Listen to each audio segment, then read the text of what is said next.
খবরদার খবরদার বলছি, তুমি আমার মেয়ের গায়ে হাত দেবে না। এই ইনজেকশনটা ওকে দিতে দিও না, আমি বলছি শোনো, ইনজেকশনটা ওকে দিতে দিও না। বারবার তোমায় বারণ করছি, তুমি বুঝতে পারছো না?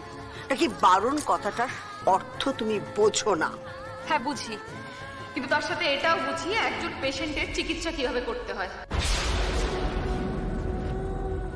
তোমরা ভুলে যাচ্ছ আমি একজন ডাক্তার। মা শুধু একজন ডাক্তার নয়, বরং যথেষ্ট ভালো ডাক্তার।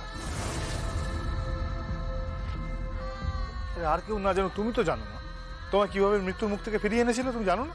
জানি, জানি বলেই তোকে নিজের মেয়ের জায়গায় বসিয়েছিলাম। যে বউকে নিজের মেয়ের জায়গায় বসেছিলাম, সেই বউ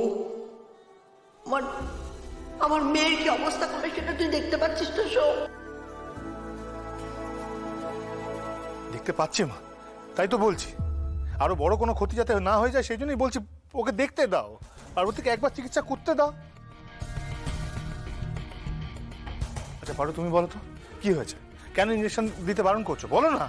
সোম, এই ইনজেকশনটার মধ্যে হাই পাওয়ারের স্টেরয়েড রয়েছে। ইনজেকশনটা দিলে রত্না হয়তো উঠে বসবে, কিন্তু ওর ব্লাড প্রেশার এতটাই হাই হয়ে যাবে, আর যদি কোনো ইন্টারনাল হ্যামারেজ ওর মধ্যে হয়ে থাকে তাহলে ওকে বাঁচানো যাবে না সোম। না না, আর তাছাড়া উনি যদি ডক্টরি হয়ে থাকেন তাহলে ওনার ব্যাগে এরকম হাই ডোজে স্টেরয়েড ইনজেকশন কি করছে? আমি বলছি উনি কোনো ডক্টর হতেই পারেন না, না হোমিওপ্যাথি, না আয়ুর্বেদিক, না কবিরাজি, না অ্যালোপ্যাথি, কোনো ডক্টরই উনি হতে পারেন না।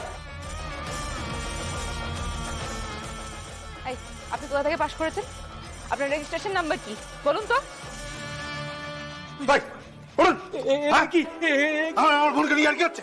কে আপনি? কে আপনি? আমি ডাক্তার, সবাই আমাকে ডাক্তারই বলে। আপনার রেজিস্ট্রেশনটা কত সালের? আপনি যেমনই ডাক্তার হোক না কেন, আপনার রেজিস্ট্রেশন তো আছে। সেটা কত সালের, কোথা থেকে আপনি পাস করেছেন বলুন তো? কোথায় আপনার সরকারি জিনিসপত্র যেগুলো থাকে, ওই নাম্বার টাম্বার থাকে, সেগুলো কোথায়? ওসব আমার নেই, এই গ্রামে ওসব কিছু লাগে না। গলাটি মেরে দেবো কিন্তু, সত্যি করে বল, কে পাঠিয়েছে আমার বোনের ক্ষতি করার জন্য? গলাটি মেরে দেবো কিন্তু, না একদম বল সত্যি করে কে? কেউ পাঠায়নি, আমি পাস করা ডাক্তার নই।